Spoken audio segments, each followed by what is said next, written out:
representing the sun god. There were largely three aspects to this system of sun worship, representing the father, the mother, and the son. And Babylonian religion had what was called the Queen of Heaven. Here we find Rome's famous pagan temple, the Pantheon. Jupiter or Peter. The statues of the gods from the Pantheon are now found in the Vatican Museum, with the exception of the great statue of Jupiter, which has been modified, retitled, and seated on the throne in St. Peter's Basilica in Rome as St. Peter. Thousands of pilgrims kiss the foot of Jupiter while thinking it is the statue of Peter. It's here we find in Daniel chapter 8 that the place of his sanctuary was Rome. And this sanctuary outlined in Daniel chapter 8 was nothing but the Pantheon. What pagan Rome did was to collect all arts of worship and pagan symbols from their countries that they conquered, and they brought it into the Pantheon. The Pantheon was the symbolism of paganism throughout the whole world. Mystery Babylon. These were the god Bel or Merodach, Ninus the sun, who was also worshipped as Tammuz, and the female goddess Rhea, who was also worshipped as Ishtar, Astarte or Beltis, representing the mother. She was also referred to as the Queen of Heaven and the Wrath Subduer. This is who this Peter was. Jupiter, that's what Jupiter represented. Or in other words, it was the god Bel or Merodach or Ninus the sun.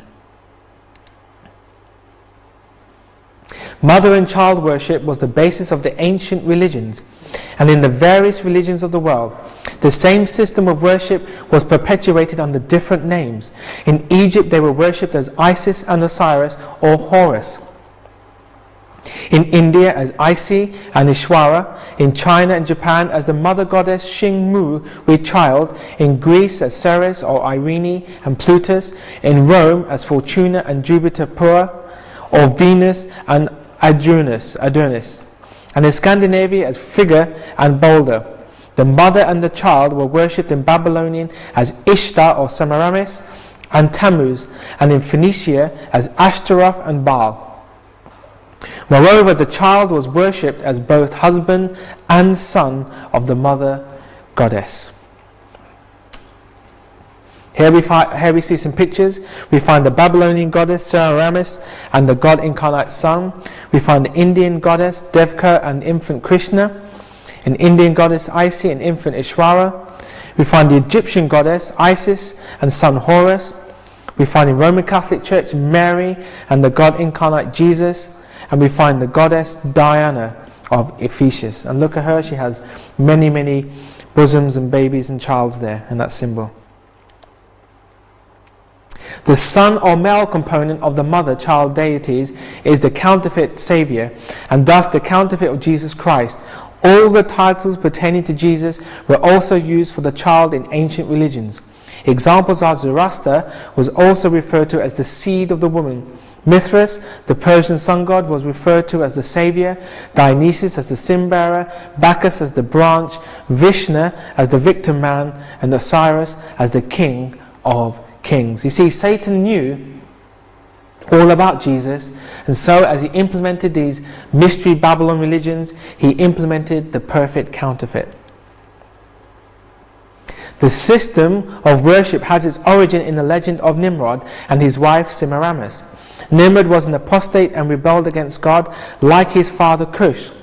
Eventually Nimrod died. His wife Semiramis spread the rumor that he had ascended to heaven, where he had become one with the sun. When Semiramis later gave birth to his son, an illegitimate child, she claimed that it was the reincarnation of her deified husband and that he had returned as saviour of the human race. She was later deified as the mother of God, who had ascended into heaven as the Queen of Heaven, which is also the same title as Mary.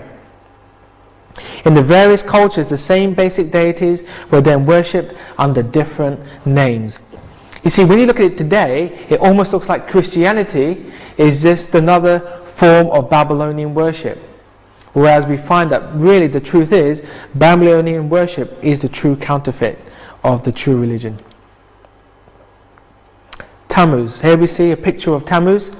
This golden child in the Vatican treasury, like so many other images of the child in his Roman Catholic churches, is reminiscent of the ancient worship of Tammuz as a child. Born on December 25th. What's happened on December 25th? We celebrate Christmas. He represented the rebirth of the sun. As the pagan god-child, he was called Baal-berith, or Lord of the Fir Tree. The word Yule is a Babylonian word for infant. December 25th was called by the pagan Anglo-Saxons Yule Day. Jesus was not born on 25th of December, it was Tammuz. Both the Egyptians and Persians celebrated the birthday of their god on December 25th. Other names applied to the sun god as a child are Mithras, Horus, Isvara, Dionysus, Jupiter, Plutus, Ninus, Osiris, Dionysius, Bacchus, Iacchus, Adonai, Attis, etc. All myths of child worship are a reflection of ancient Babylonian customs. The Egyptian Madonna Isis with her son Horus. And look what she has in her hand, her breasts. Like the Chinese Madonna Xingmu, this is a Japanese Madonna and child. As a child is seen carried by pagan deities, so the child is often positioned in the arms of Catholic saints. And this is supposed to be Jesus. Indian Madonna and child, Devaki and Krishna, mythical characters created by Brahmins to counter Christianity in 600 AD. The Hindu cult already had similar Madonna and child mythical characters such as Isis and Isvara and Lakshmi, mother of the universe. Mother or Mary worship is the most powerful and emotional phenomenon in the Roman Catholic Church today. This mystic cult is given credence by the countless accounts of supernatural phenomena involving statues, apparitions and healings. Since Mary worship is found nowhere in the writings of the first Christians, it is evidence its origin is found in the universal adoration of the Mother Goddess throughout paganism before the time of Christ. It was adopted into the rising Roman Church early in its history, some suggest after the 4th century AD. As the sun god Nimrod plunged into the waters of the river Euphrates, so the reincarnated sun plunged into the waters of the womb to be worshipped as the Saviour. The cycle of the sun represents this ancient cycle of the sun rising, Brahma, the son of the meridian Shiva, and the sun setting Vishnu. At night the sun rests in the womb of the ocean in the darkness of the underworld, representing the death and suffering of the sun god. As god of the ocean, Poseidon or Neptune, he was also worshipped as the fish god Dagon, or fish.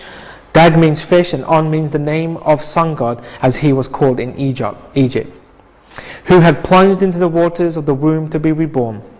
The most prominent form of worship in Babylon was dedicated to Dagon, later known as Isis, or the fish.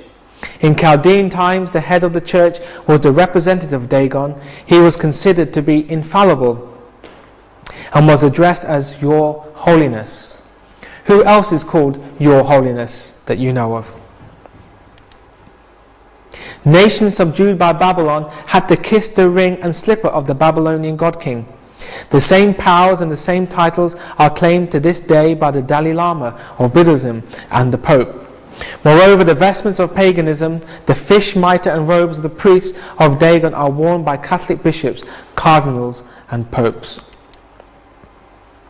Here we see the fish god. Look what he's wearing.